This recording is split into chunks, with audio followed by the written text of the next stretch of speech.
நண்பர்களே, இன்னும் ஒரு இனிய காலை பொழுதில் தீதும் நன்றும் நிகழ்ச்சியில் உங்களை சந்திப்பதில் மிக்க மகிழ்ச்சி அடைகிறேன். நம்முடைய வாழ்க்கையில் உறவுகளை மோசமாக்கக்கூடிய விஷயங்கள் எவை? இதை பற்றித்தான் நாம் பேசிக்கொண்டிருக்கிறோம். ஒரு உறவை டாக்ஸிக்காக மாற்றக்கூடிய விஷயங்கள் எவை? இவற்றை பற்றி தான் தொடர்ந்து பேசிக்கொண்டிருக்கிறோம். ஏனென்றால் இவற்றை நாம் அறிந்து கொள்வதன் மூலமாக நம்முடைய உறவுகளில் ஏற்படக்கூடிய நிரடல்கள், முறிவுகள், கசப்புகளை நாம் பல சமயங்களில் தவிர்த்து கொள்ள முடியும். பல சமயங்களில் நாம் என்ன தவறு செய்கிறோம் என்று தெரியாமலேயே நாம் செய்து கொண்டிருக்கக்கூடிய தவறுகள் மிக மிக அதிகம். இன்னொன்று, இந்த உலகில் வெறுப்பின் பெயரால் செய்யப்பட்ட குற்றங்களை விட அன்பின் பெயரால் செய்யப்பட்ட குற்றங்கள் மிக மிக அதிகம். நாம் இந்த குற்றங்களை எப்படி கலைந்து கொள்வது? அதைத்தான் இந்த நிகழ்ச்சியில் நாம் பேசிக்கொண்டிருக்கிறோம். அந்த வகையில் ஒரு உறவை டாக்ஸிக்காக அல்லது மோசமானதாக மாற்றுவதில் மிக முக்கிய பங்கு வகிப்பது என்பது பொசசிவ்னஸ் அண்ட் கண்ட்ரோல். அதாவது ஒருவரை உனக்கு நான் மிகவும் உரிமையானவன், நான் உன்னை நான் பாதுகாக்கக்கூடியவன் என்று ஏதோ ஒரு சிறப்பான ஒரு தகுதியோடு நாம் அவர்களிடம் செயல்படுவதாக நினைத்து கொண்டு முழுக்க ஒரு உணர்வுபூர்வமாக அவர்களை தன்னுடைய கண்ட்ரோல், தன்னுடைய ஒரு ஆதிக்கத்திற்குள் கொண்டு வருவது. இதை பலரும் செய்கிறார்கள். இந்த பொசசிவ்னஸ் என்பது ஒரு மிக மோசமான ஒரு குணமாக இன்றைக்கு மாறி இருக்கிறது. உதாரணமாக, நேசிக்கிற ஒருவரிடம் அவர் நீங்கள் அவருக்கு ஒரு தொலைபேசி அழைப்பை விடுக்கிறீர்கள். அவர் அந்த ஃபோனை எடுக்கலைன்னா நீ ஏன் ஃபோன் எடுக்கலைன்னு கேட்குறது. இல்லை அவர் யாரிடமாவது பேசி கொண்டிருந்தால் நீ யார்கிட்ட பேசிகிட்டு இருக்கான்னு கேட்குறது. அவர்கள் ஒரு பதில் சொன்னால் எங்கே உன்னுடைய கால் ஹிஸ்டரியினுடைய ஸ்க்ரீன்ஷாட்டை அனுப்பு என்று கேட்பது. இப்படியாக நைட்டு ஒரு 11 மணிக்கு விழித்திருந்தால் இப்பொழுது விழித்திருந்து யார்கிட்ட நீ சாட் பண்ணிகிட்டு இருக்க அப்படின்னு கேட்குறது. இதெல்லாம் இன்றைக்கு ஒரு மிக மிக மோசமான உறவுகளை கையாளக்கூடிய வழிமுறைகளில் ஒரு உதாரணத்திற்கு ஒன்றாக சொல்கிறேன். ஒருவர் மீது நமக்கு அதிகாரம் இருக்கிற போது அல்லது ஒருவர் தன்னுடைய சொற்களுக்கு அடிபணிகிறார் என்று தெரிகிற போது கொஞ்சம் கொஞ்சமாக தன்னுடைய ஆதிக்கத்தை அவர்கள் மேல் பரவச் செய்வது. உதாரணத்திற்கு அவர்களை தொடர்ந்து கண்காணிப்பது, சர்வேலன்ஸ். இந்த கண்காணிப்பு என்பது ஒருவருக்கு மிகுந்த மன நெருக்கடியை ஏற்படுத்தக்கூடியது. அதே போல் அவர்களுடைய பயணங்கள், அவருடைய சந்திப்புகள், இது எல்லாவற்றையும் நீ ஏன் அவரை பார்க்க போகிற, நீ ஏன் அங்கே போகிற, ஏன் தனியாக போகிற, இப்படியான கேள்விகள். இதையெல்லாம் பலரும் உங்களுக்கு செய்திருக்கலாம் அல்லது நீங்கள் பலருக்கும் செய்திருக்கலாம். அவருடைய ஒவ்வொரு செயலும் உங்களுடைய பார்வைக்கு வர வேண்டும் என்று நினைப்பது. இது மிக மிக மோசமான ஒரு குணத்தினுடைய ஒரு வெளிப்பாடு. ஒவ்வொரு மனிதருக்கும் என்று ஒரு ஸ்பேஸ் இருக்கிறது. அவர்களுக்கென்று வாழ்க்கையில் ஒரு டிக்னிட்டி இருக்கிறது. நீங்கள் எல்லாவற்றையும் உங்களுடைய கட்டுப்பாட்டில் கொண்டு வர நினைக்கிற போது அந்த நபரை நீங்கள் கொஞ்சம் கொஞ்சமாக இழக்க ஆரம்பிக்கிறீர்கள். அதே போல் பணம் செலவிடுவது தொடர்பான விஷயம். நீ பார்த்திங்கன்னா அவர்கள் ஏதாவது பணம் செலவிட்டிருந்தால் இதை எதற்காக இந்த பணத்தை செலவிட்டாய் என்று கேட்பது, இதை ஏன் நீ இதற்காக செலவிட்டாய் என்று கேட்பது, இதெல்லாம் உளவியல் ரீதியாக ஒரு பெரிய ஒரு நெருக்கடி உண்டாக்கக்கூடிய ஒரு விஷயம். இன்னொருபுறம் நீங்கள் பார்த்தீர்கள் என்று சொன்னால் அவர்களுக்கு ஒரு குற்ற உணர்வை ஏற்படுத்துவது. அதாவது நீங்கள் பார்த்திங்கன்னா நீ இதை செய்வதனால் நான் இப்படி பாதிக்கப்படுகிறேன், நீ என்னை புரிஞ்சிக்க மாட்டியா, நான் இதனால் ஹர்ட் ஆகிறேன்னு நீ நினைக்க மாட்டியா. அதே போல் அவர்களுடைய நண்பர்களிடமிருந்து துண்டிப்பது.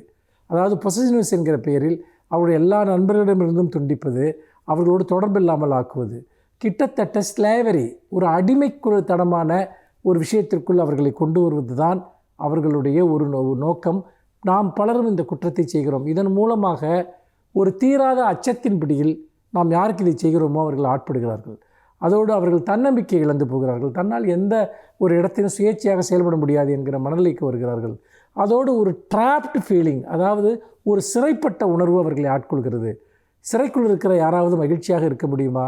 கிளிகளுக்கு நீங்கள் எவ்வளவு பழங்களையும் தானியங்களையும் கொடுத்தாலும் அந்த கிளிகள் பலந்த ஆகாயத்தை நோக்கி ஏங்குமே ஒழிய அவை நீங்கள் கூண்டுக்குள் தருகிற அது தங்கக்கூண்டாக இருந்தாலும் அவை ஒருபோதும் அதனால் மகிழ்ச்சி அடையப் போவதில்லை. அந்த வகையில் அன்பு என்ற பெயரில், பொசசிவ்னஸ் என்கிற பெயரில் நீங்கள் நேசிப்பவரை, உங்களை நேசிப்பவரை அடிமைப்படுத்தாதீர்கள். அவர்களை மனச்சிதைவுக்கு ஆளாக்காதீர்கள். அவர்களை எந்நேரமும் குற்ற உணர்வுக்கும் கண்காணிப்புக்கும் ஆளாக்காதீர்கள். அப்படி ஆளாக்குவதன் மூலமாக நீங்கள் யாரை உங்களோடு வைத்துக்கொள்ள வேண்டும் என்று நினைக்கிறீர்களோ அவர்களை கொஞ்சம் கொஞ்சமாக நீங்கள் இழக்கிறீர்கள் என்பதை மறந்து விடாதீர்கள். மீண்டும் இன்னும் ஒரு புதிய சிந்தனையோடு உங்களை சந்திக்கிறேன். நன்றி, வணக்கம்.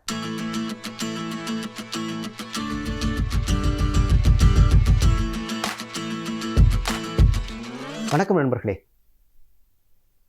நேர மேலாண்மை, டைம் மேனேஜ்மெண்ட். இன்றைய உலகில் நேரம் மிக மிக முக்கியம். பணம் முக்கியமா, நேரம் முக்கியமா அப்படின்னு கேட்டால், ஒரு காலத்தில் பணம் முக்கியமாக இருந்தது. இன்றைக்கு போட்டிச்சூழல் அதிகரித்து வருவதன் காரணமாக நம்ம போய் அந்த விஷயத்தை உட்கொள்ளலைன்னா அடுத்தவங்க வந்துடுவாங்க அப்படின்றனால பணத்தை விட நேரம் மிக முக்கியம் என்று உணர்கிற காலகட்டம் அது.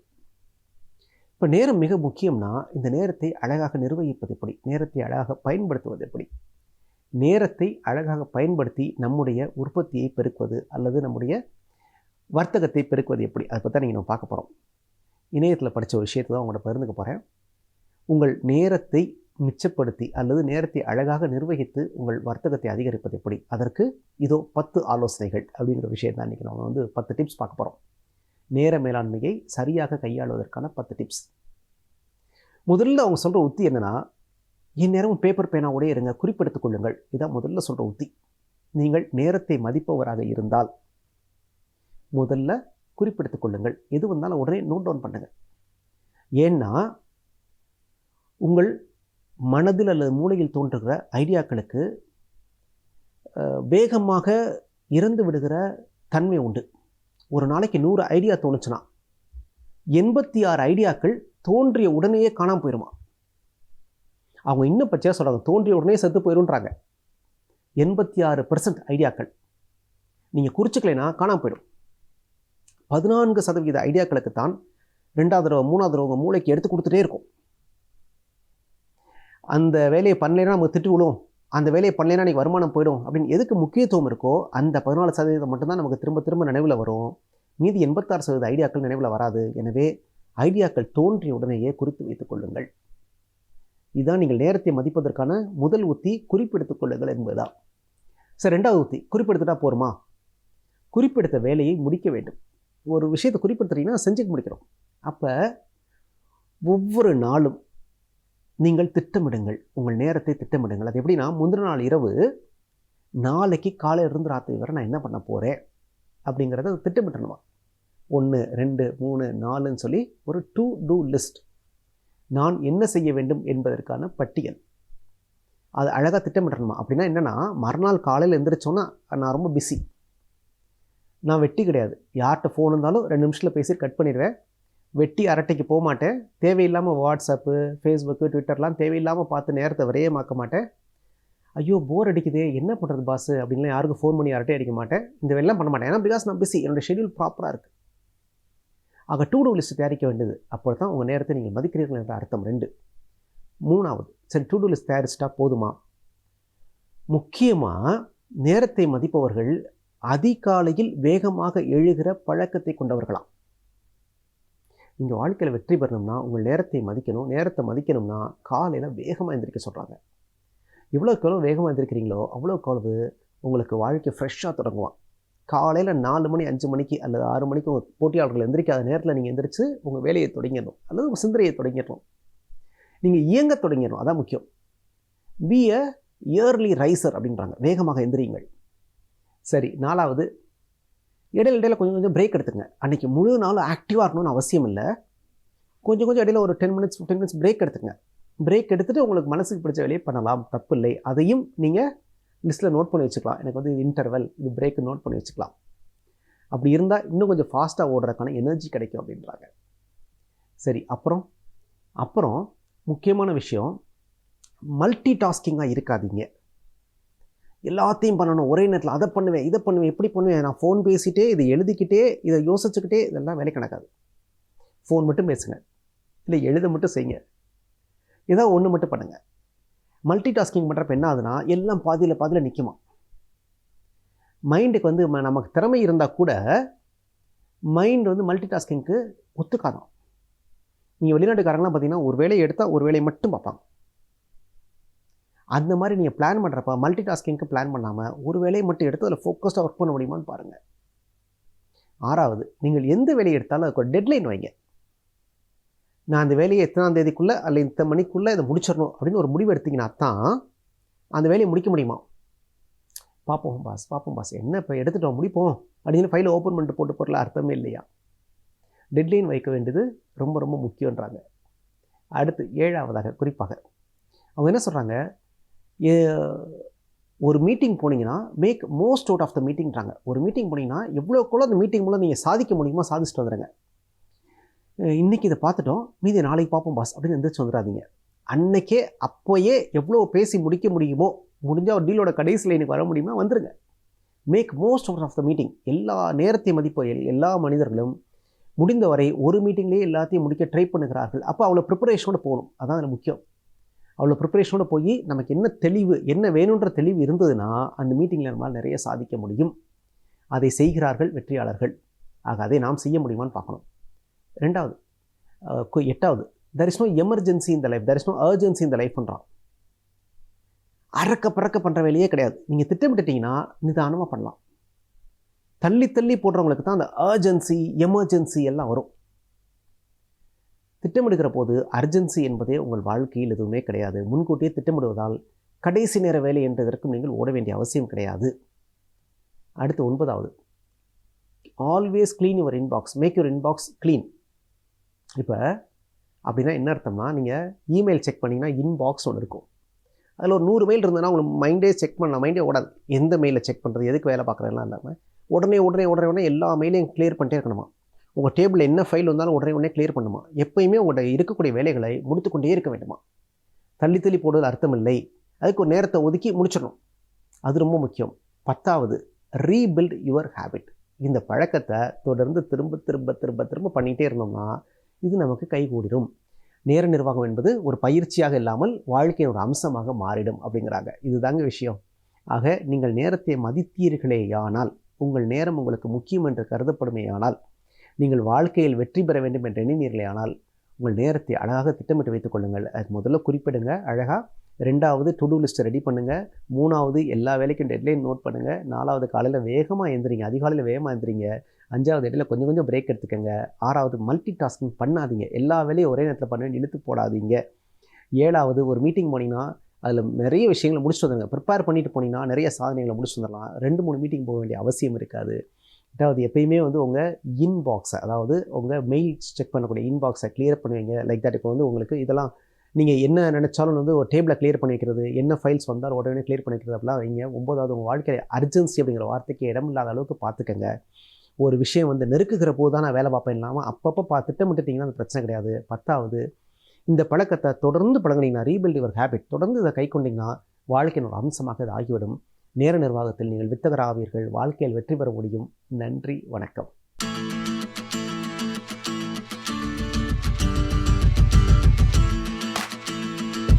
அனைவருக்கும் என் அன்பு வணக்கம்.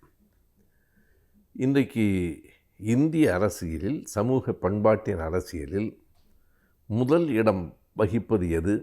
எதை ஒட்டி ஏராளமான விவாதங்கள் இந்தியா முழுவதும் நடந்திருக்கின்றன என்று கேட்டால், இடஒதுக்கீடு என்பதுதான் இந்திய அரசியலின் மையப்புள்ளி.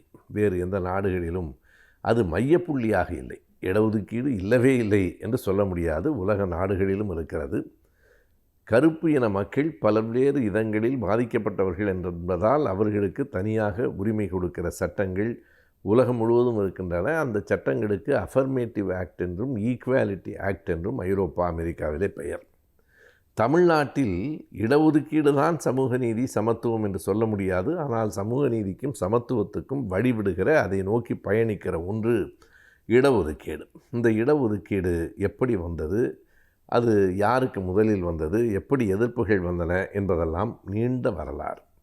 ஆனால் 20ஆம் நூற்றாண்டின் தொடக்கத்திலேயே இது நடைமுறைக்கு வந்துவிட்டது. 20ஆம் நூற்றாண்டின் இறுதியில் மண்டல் அறிக்கையை விபி சிங் பிரதமராக இருக்கிற போது அறிமுகப்படுத்திய நேரத்தில் நாடு முழுவதும் அதற்கான போராட்டங்கள் எல்லாம் நடைபெற்றன. இன்றைக்கும் அது இடஒதுக்கீடு நடைமுறையில் இருக்கிறது. அதுவும் பிற மாநிலங்களை விட தமிழ்நாட்டில் அதற்கு கூடுதலாக மதிப்பும் வரவேற்பும் இருக்கின்றன.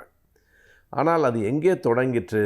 1902ஆம் ஆண்டு தொடங்கிற்று. பலரும் என்ன சொல்வார்கள் என்றால், 1909 அக்டோபர் 1ஆம் தேதி இஸ்லாமியர்களுக்கு இடஒதுக்கீடு வழங்கியது தான் இந்திய வரலாற்றில் முதல் இடஒதுக்கீடு என்பார்கள். அது உண்மை. ஆனால் அது அரசினால் வழங்கப்பட்டது, மத அடிப்படையில் வழங்கப்பட்டது. சாதிய அடிப்படையில் வழங்கப்பட்ட முதல் இடஒதுக்கீடு அது அரசினால் வழங்கப்படவில்லை என்றாலும் ஒரு சமஸ்தான அரசனால் வழங்கப்பட்டது. 1902ஆம் ஆண்டு ஜூலை மாத இறுதியில் அதனை சாகு மகராஜ் என்று மகாராஷ்டிரத்திலே இருந்த ஒரு மன்னர் தான் முதலாக சொன்னார். அதுதான் தொடக்கம். அவர் ஜோதிராவ் பூலேயினுடைய சீடராக இருந்தார். 1902 தன் சமஸ்தானத்தில், தன் அரண்மனையில் வேலைக்கு எடுக்கிற போது இந்த சாதியை சார்ந்தவர்களுக்கு இவ்வளவு இடம், ஏனென்றால் இந்த சாதியைச் சேர்ந்தவர்களெல்லாம் சாதியின் பெயரால் வேலைவாய்ப்பை இழந்திருக்கிறார்கள் இந்த ஜாதியில் பிறந்தவனுக்கு வேலை இல்லை என்று அவன் உரிமை மறுக்கப்பட்டிருக்கிறது. எதன் பெயரால் உரிமை மறுக்கப்பட்டதோ அதன் பெயராலேயே அவர்களுக்கு அந்த வாய்ப்பு வழங்கப்பட வேண்டும் என்று சாஹு மகராஜ் என்கிறவர்தான் முதலாக கோல்ஹாப்பூர் என்கிற சமஸ்தானத்தில் அதனை நடைமுறைக்கு கொண்டு வந்தார். அது ஜூலை மாதம் இறுதியிலே அந்த நிகழ்வு நடைபெற்றது. இன்னும் ஒன்றையும் மிக புரட்சிகரமாக அவர் செய்தார். அந்த அரண்மனையினுடைய சமஸ்தானத்தில் இருக்கிற அரண்மனையில் இருக்கிற உணவகத்தில் உணவை தயாரிக்கிறவர்கள் யார் தாழ்ந்த ஜாதியினர் என்று சொல்லப்படுகிறார்களோ அந்த மக்களால் அந்த உணவு தயாரிக்கப்படும். உனக்கு விருப்பம் இருந்தால் உண்ணலாம், இல்லை என்றால் செல்லலாம் என்று சொல்லுகிற துணிச்சல் ஏறத்தாழ 122 ஆண்டுகளுக்கு முன்னால் ஒரு மன்னருக்கு இருந்திருக்கிறது என்றால் அதைவிட வியப்பான செய்தி வேறொன்றும் இருக்க முடியாது. அவர்தான் அரண்மனையில் தான் அதனை கொடுத்தார் என்றாலும் அரண்மனையில் இந்தியாவிலேயே முதலாக அப்படி இடஒதுக்கீட்டை வழங்கியவர் சாஹு மகராஜ் தான். அது இந்த ஜூலை மாதத்தினுடைய இறுதியிலே தான் அது நடைபெற்றது. அதற்கு பிறகுதான் அரசிடம் வருகிறது. அரசு இடஒதுக்கீடு வழங்கியது. நான் முதலில் குறிப்பிட்டதைப் போல இஸ்லாமியர்களுக்கு அதுவும் தேர்தலில் மட்டும், அரசியலில் மட்டும் இடஒதுக்கீடு 1909 வழங்கப்பட்டது. பிறகு மைசூர் சாம்ராஜ்யத்தில், பிறகு தமிழ்நாட்டில் 1927 சட்டம் நிறைவேற்றப்பட்டு 28 தான் நடைமுறைக்கு வந்தது. இன்று வரையில் அந்த இடஒதுக்கீடு தமிழ்நாட்டில் நீடிக்கிறது.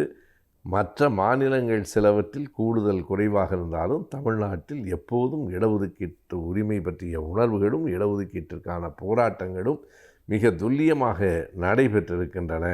இந்திய அளவிலே விபி சிங் அவர்கள்தான் பிரதமராக இருந்தபோது இந்த மண்டல் என்பதை 1990 ஆண்டு மண்டல் குழுவின் பரிந்துரையின் அடிப்படையில் 27% இடஒதுக்கீட்டை வழங்கினார். எனவே இடஒதுக்கீட்டு போராட்டம் என்பதும் இடஒதுக்கீட்டு அரசியல் என்பதும் இந்தியாவிலே மிக நீண்ட வரலாறு உடையது. அதன் தொடக்க புள்ளி 1902 ஜூலை மாதத்தில் அந்த கோல்ஹாப்பூர் சமஸ்தானத்தில் அமைந்திருக்கிறது.